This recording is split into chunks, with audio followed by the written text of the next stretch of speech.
అందరు లేచినట్లయితే మనము లూకా సువార్త 18వ అధ్యాయము 42 నేను చదువుతాను. యేసు చూపు పొందుము, నీ విశ్వాసము నిన్ను స్వస్థపరచునని వానితో చెప్పాను. ప్రార్థన చేసుకున్నాం. ప్రేమగల తండ్రి, ఈ లేఖనము ఈ యొక్క అధ్యాయము నీ హస్తాల మీద అప్పచెప్తున్నాము. మాకు కావాల్సిన జీవాహారం అనుగ్రహించి నువ్వు అధికారిగా ఉండి నడిపించి నీ సిలువకి ఎంతో మహిమ వచ్చుటకు సహాయపడు. ఈ వాక్యం నీ చేతిలో పెడుతున్నాం తండ్రి. నువ్వే మమ్మల్ని నడిపించి మాకు బలపరిచి సహాయపడతామని యేసు నామములో అడుగుచున్నాం తండ్రి. ఆమేన్. దయచేసి అందరు కూర్చోండి. ఈరోజు మన పాఠ భాగము బర్తిమియాస్ అనే ఒక గుడ్డివాని గురించి మనము ధ్యానం చేసుకున్నాం. నూతన నిబంధనలో ఈయన గురించి లూకా 18వ అధ్యాయము మరియు మార్కు 10వ అధ్యాయంలో ఈ యొక్క 2 అధ్యాయాలలో చక్కగా మనం దీని గురించి చదవగలము. ఈరోజు మాత్రము మార్కు 10 కాకుండా లూకా 18 నుంచి మనం ధ్యానం చేసుకుందాం. ఈ యొక్క బర్తిమియా అనే ఒక గుడ్డివాడు, ఆయన జీవితాన్ని చూసి మనము ఒక 5 లెసన్స్ కూడా మనము నేర్చుకోవచ్చు. ఒక 5 పాఠాలు నేర్చుకోవచ్చు. నిజంగా ప్రభు అయిన యేసుక్రీస్తు వారు మనకి ప్రతిదీ కూడా ఒక గ్రేట్ ఇంటర్నల్ మీనింగ్, లేదంటే మనము ఆత్మీయతలో ఎదుగు నిమిత్తము ఒక గ్రేటెస్ట్ ఇంపార్టెంట్ విషయాలని మనకి ఈ యొక్క అధ్యాయాలలో దాగి ఉన్నట్టుగా చూస్తున్నాం. దేవుని వాక్యము ఆయన స్వరము, ఆయన ఊపిరి అయి ఉన్నది.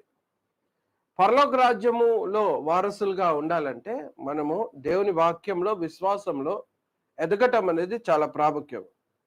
మనుష్యుడు బ్యాక్ స్లైడ్ అవ్వటం చాలా ఈజీ, అనగా దేవుని నుంచి పడిపోవటం అనేది చాలా సులభం. దేవునితో నడవటము అనేది చాలా కష్టమైన విషయం. కానీ ఎవరైతే వాక్యానుసారంగా అనగా వాక్యాన్ని వింటూ ఎక్కువగా వాక్యాన్ని ధ్యానం చేసే వారికి సులభంగా దేవుని ఆత్మీయతలో రక్షణని కాపాడుకుంటూ ముందుకు నడిచే విషయంలో జాగ్రత్తగా సులభంగా ఉండగలడు.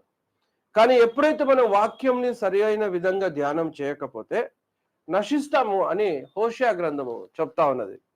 కనుక మనం ఎప్పుడు కూడా ప్రభు యేసుక్రీస్తు వారు చెప్పిన ఉపమానాలు కానీ ఆ టైంలో జరిగిన సంఘటనలన్నీ జాగ్రత్తగా మనము పరిశీలించి చెక్ చేసుకుంటూ మనం ఏం పాఠం నేర్చుకోవచ్చు అనేది ఆలోచన చేయాలి.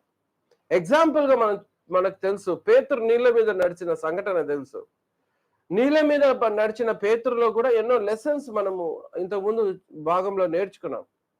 ఆయన నీళ్ళ మీద అడుగు పెట్టాడు అంటే ఎవరు కూడా అడుగు పెట్టలేని ఒక అద్భుతము ఆయన జీవితంలో జరిగింది.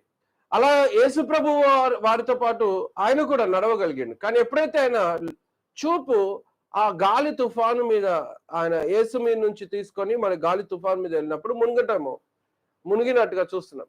సో ఈ యొక్క సంఘటన అంతా కూడా మనం చూసినప్పుడు ఒక లెసన్ మనం నేర్చుకోవచ్చు విశ్వాస విషయంలో. మళ్ళీ ప్రభు యేసుక్రీస్తు వారు ఆయనని చేపట్టుకొని లేపాల్సి వచ్చింది మునగకుండా. So we need God for everything అని మనకు అర్థం కావాలి.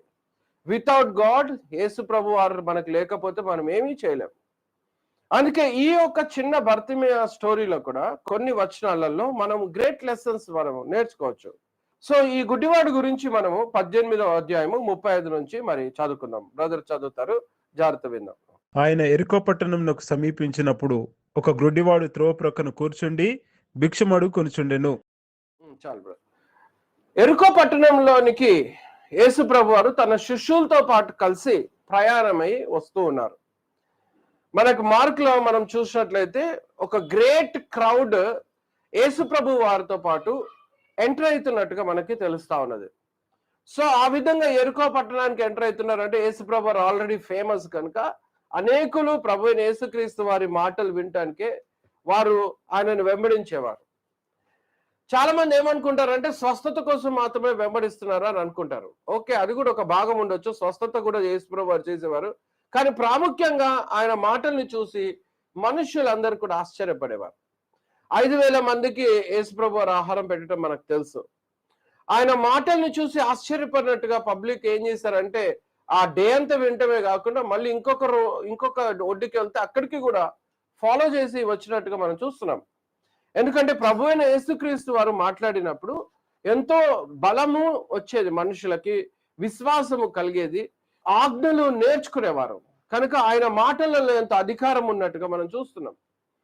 కాబట్టి మనుషులందరూ కూడా ఆశపడి ప్రభువైన యేసుక్రీస్తు వారిని వెంబడిస్తున్నట్టుగా చూస్తున్నాం.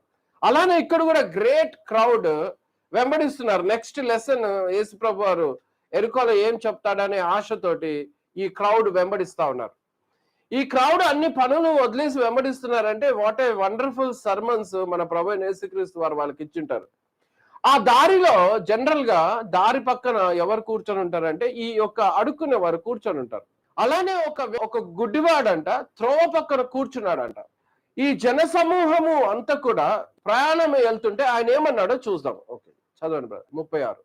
జనసమూహము దాటిపోవుచున్నట్టు వాడు చప్పుడు విని ఇది ఏమని అడుగగా వారు నజరేయుడైన యేసు ఈ మార్గంన వెళ్ళుచున్నాడని వానితో చెప్పిరి. వెంటనే ఆయనకి ప్రజలందరూ ఏమన్నారంటే నజరేయుడైన యేసు ప్రభు ఈ మార్గం నుంచి వెళ్తున్నాడయ్యా అని ఒక స్టేట్మెంట్ ఆ అబ్బాయి ఆయన గుడ్డివాడికి చెప్పినట్టుగా చూస్తున్నాం.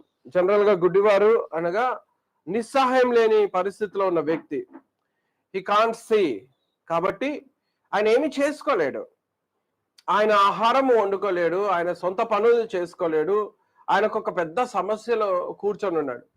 ఆయన కేవలము అడుక్కోవటం తప్పించి ఇంకేం చేయలేడు. ఎవరైనా మనుషులు దానం చేస్తేనే ఆ డబ్బులతోటి ఏమైనా కొనుక్కోగలడు. ఆయనకు ఒక పెద్ద సమస్య ఉన్నది, ఐ సైట్. అందుకే మనం కూడా ఒకటి నేర్చుకోవాలి. ఐస్ విజన్ అనేది చాలా బ్లెస్సింగ్ ఫ్రమ్ ద లార్డ్. మనం ఎప్పుడు దేవునికి ఉదయం లేవంగానే కృతజ్ఞతలు చెల్లించాలి, ఎందుకంటే మనము చూడగలుగుతున్నాం.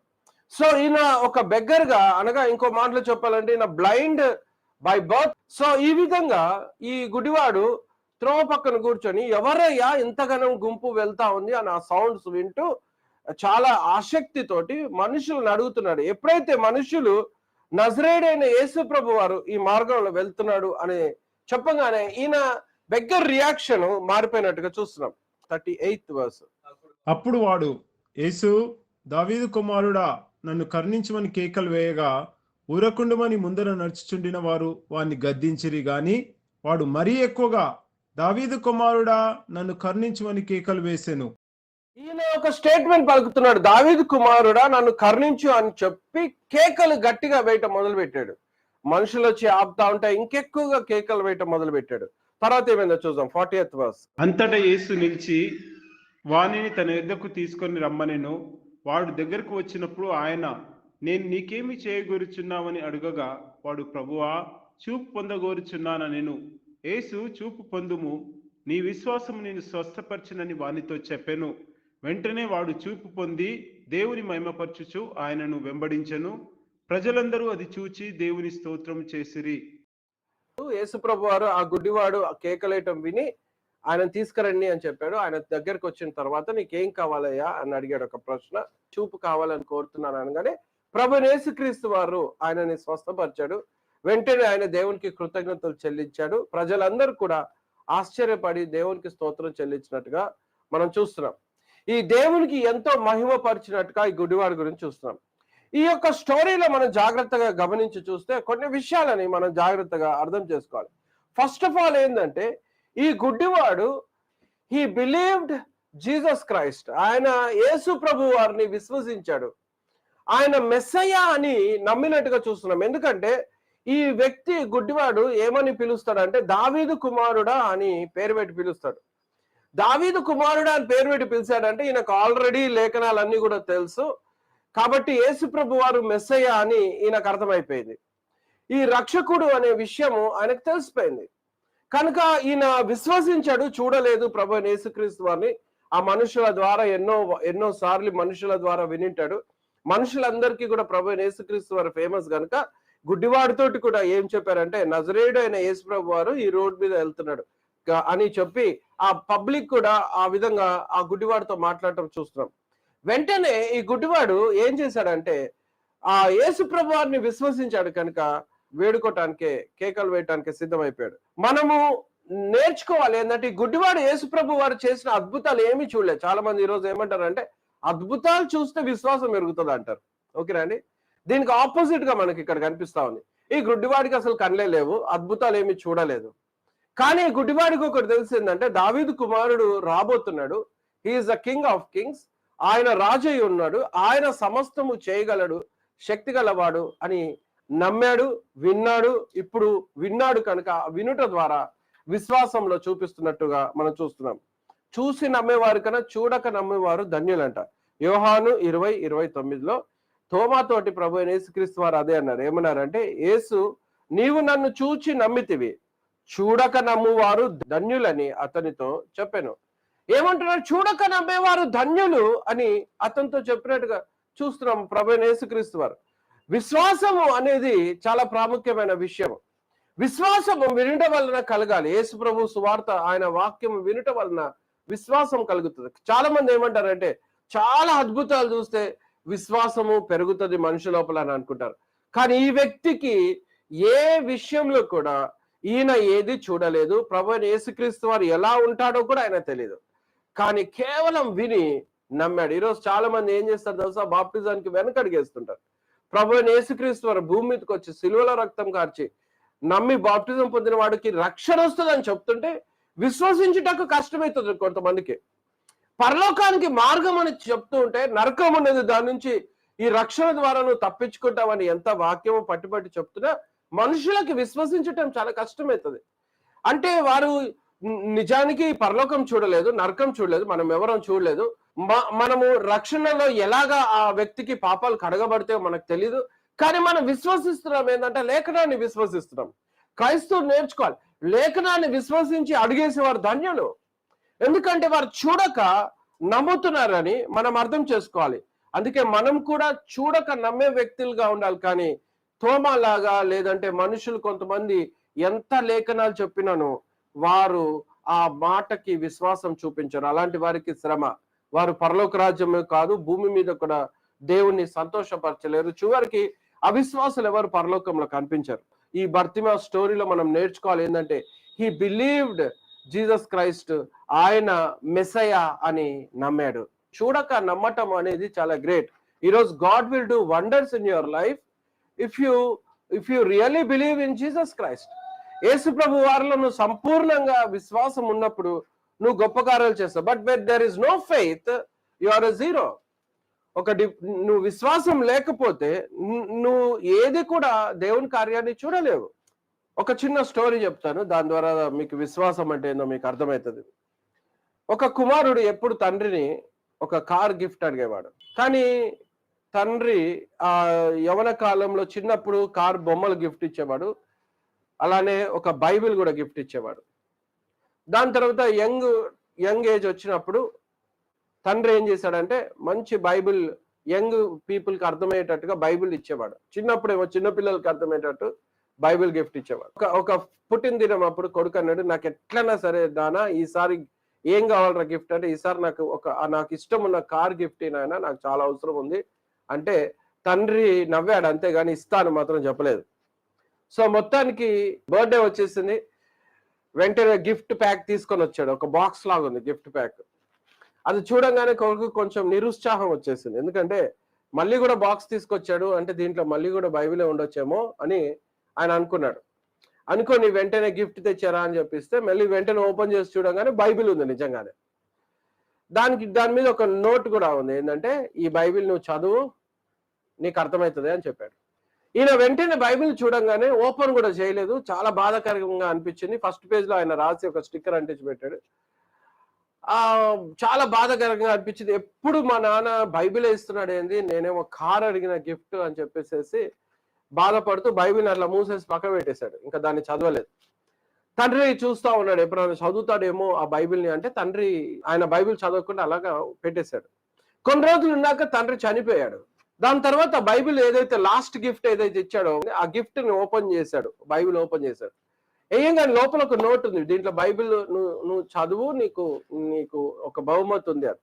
వెంటనే పేజీలన్నీ తిరిగి చదువుతూ మధ్యలో చూస్తే ఆయనకు ఒక కార్డు కనిపించింది. అదేంటంటే ఒక బిగ్గెస్ట్ కార్ కంపెనీ కార్డు కనిపించింది.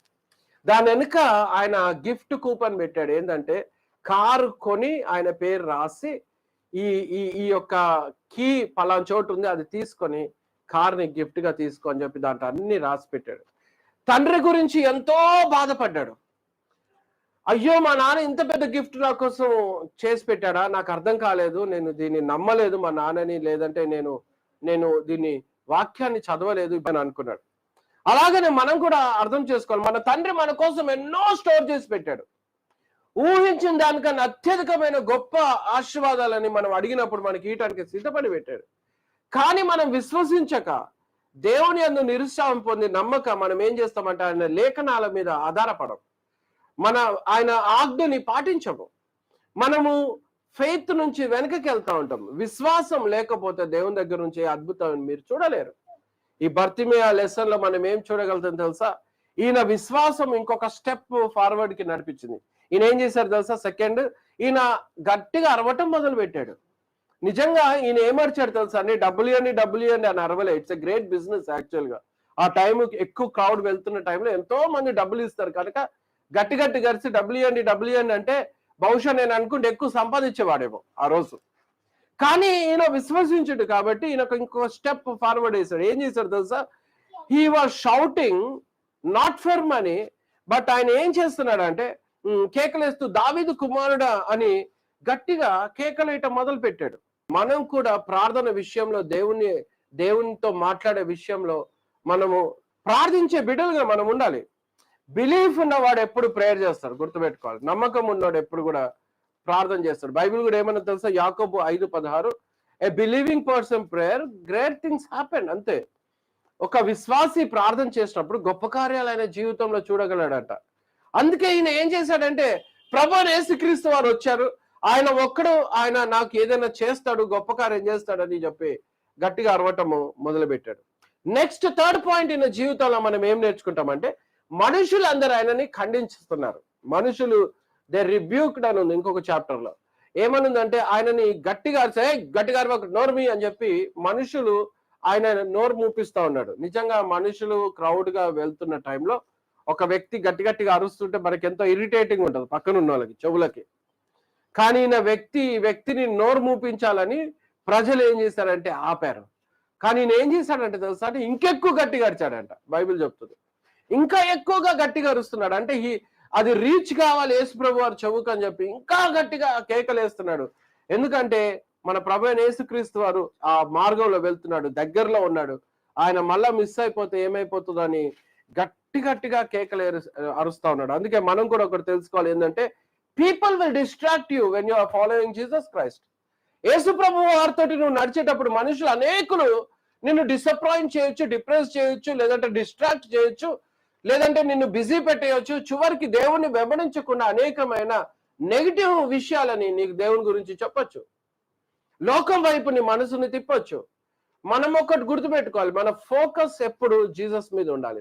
మన ఫోకస్ ఎప్పుడు కూడా మనుషులు లోకము ఎన్ని విధాలుగా దేవుడి నుంచి మనల్ని పక్కకు జరపాలని ట్రై చేస్తున్నాను, మనం ఇంకెక్కువగా దేవునికి సమీపం కావాలి. కానీ మనుషులు మనల్ని ఆపలేకుండా దేవుని వెంబడించే పనిలో నువ్వు ఉన్నప్పుడు you should do your best. కొంతమంది సేవకులను ఆపాలని ట్రై చేస్తారు.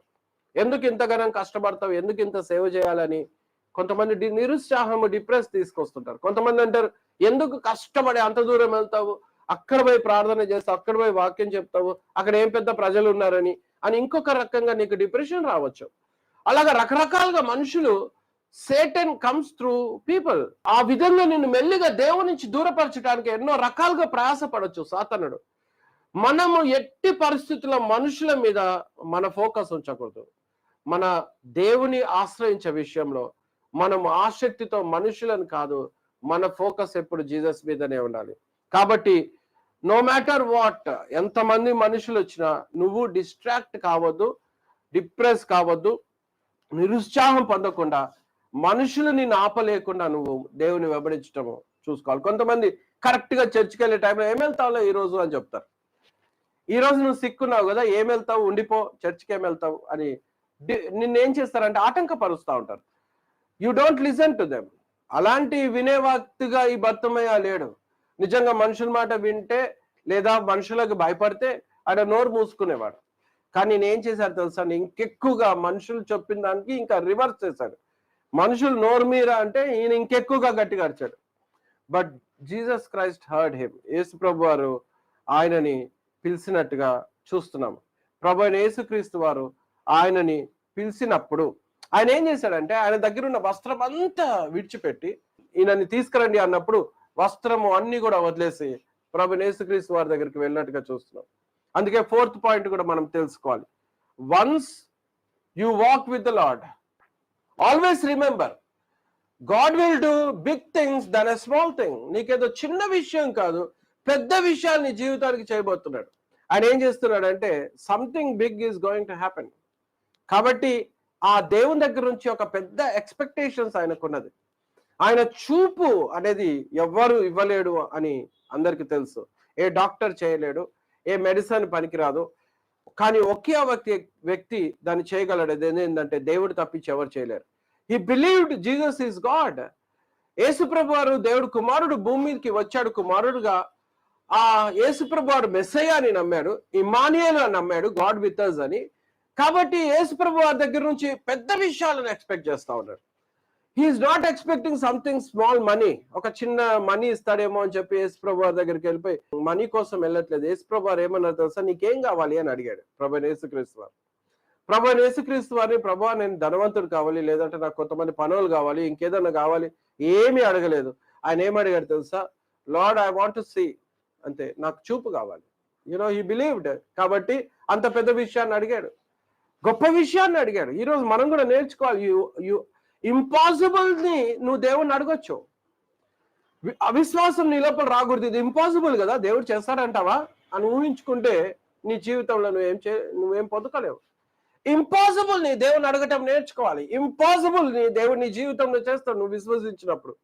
సిచ్యువేషన్స్ కొన్ని జీవితంలో నడిచేటప్పుడు డిప్రెషన్ వస్తుంది, మనకి నిరుత్సాహం వస్తుంది, కొన్ని హెల్త్ ఇష్యూస్ కానీ, ఆర్థిక సమస్య కానీ, అనారోగ్యతలు కానీ, ఇంకా వేరే ఉద్యోగ పరిస్థితులు కానీ, ఏదైనా సిచ్యువేషన్ వచ్చినప్పుడు మనం వెంటనే దిగిపోతుంటాం, డౌన్ అయిపోతుంటాం. ఏమవుతుంది, రేపు ఏం జరుగుతుంది, ఉద్యోగం పోతుందా అని కొంతమందికి భయం వేస్తుంది, జీతం పోతుందా అని కొంతమందికి భయం వేస్తుంది, ఈ అనారోగ్యత నుంచి బయటికి రానా అని ఇంకొక భయం వేస్తుంటది, లేదంటే నా ఫైనాన్షియల్ గా నేను గ్రో కాలేనా ఇంకెప్పటికీ అని.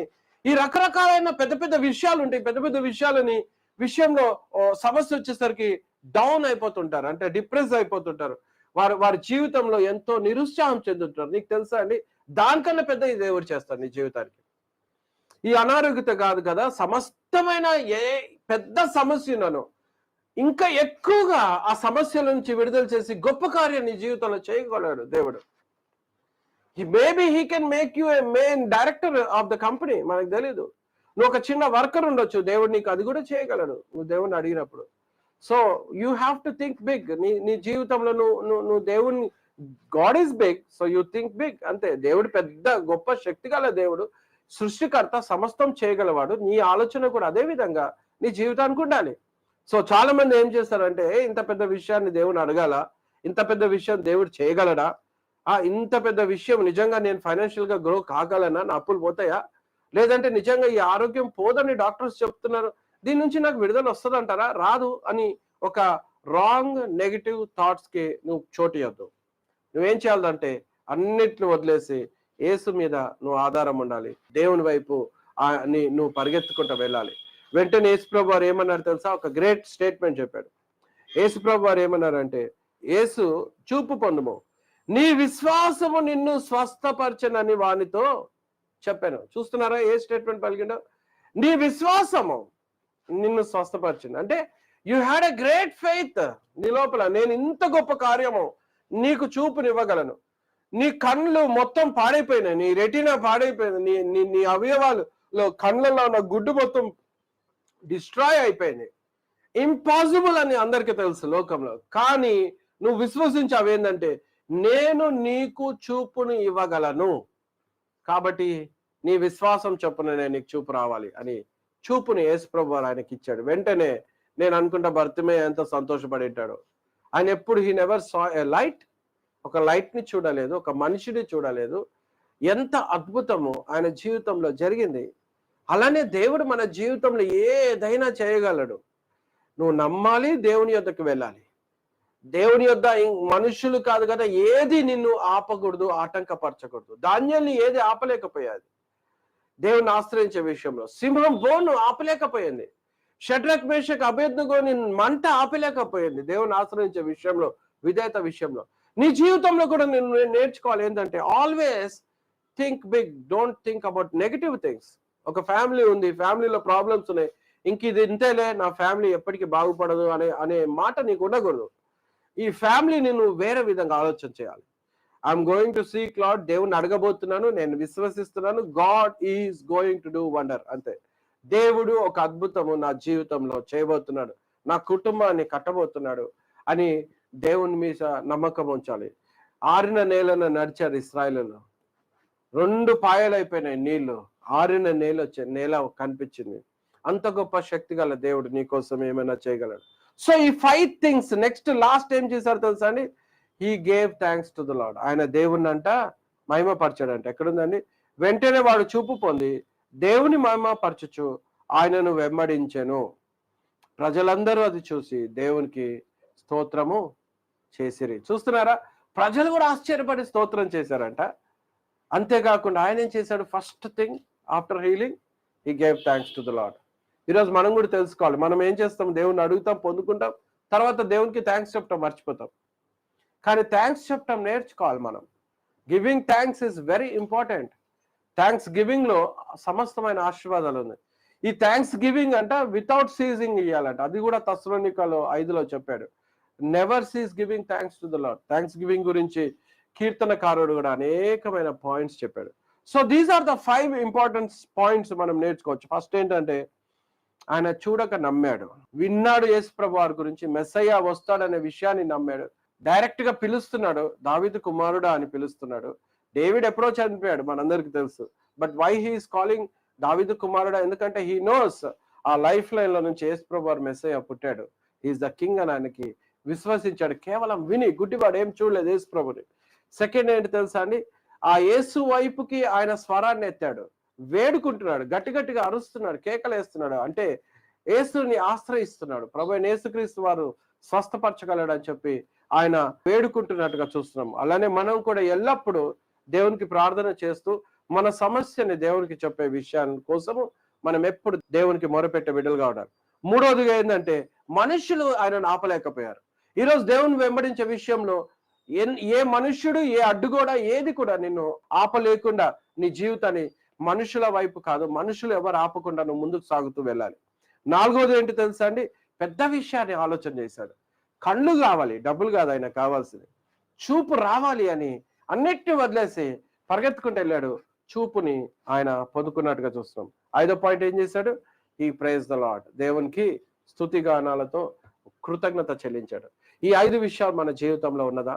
నిజంగా పెద్ద విషయాల గురించి ఆలోచన చేస్తున్నామా? దేవుని గురించి, దేవుడు ఇవ్వగలడు అని, దేవుడు స్వస్థత చేయగలడు, దేవుడు ఆర్థికంగా అభివృద్ధి చేయగలడు, దేవుడు ఉద్యోగంలో ఒక పొజిషన్ ఇవ్వగలడు, దేవుడు నా జీవితాన్ని ఇలా కట్టగలడు, నా సమస్యల నుంచి విడుదల చేయగలడు అనే విశ్వాసం నీకున్నదా?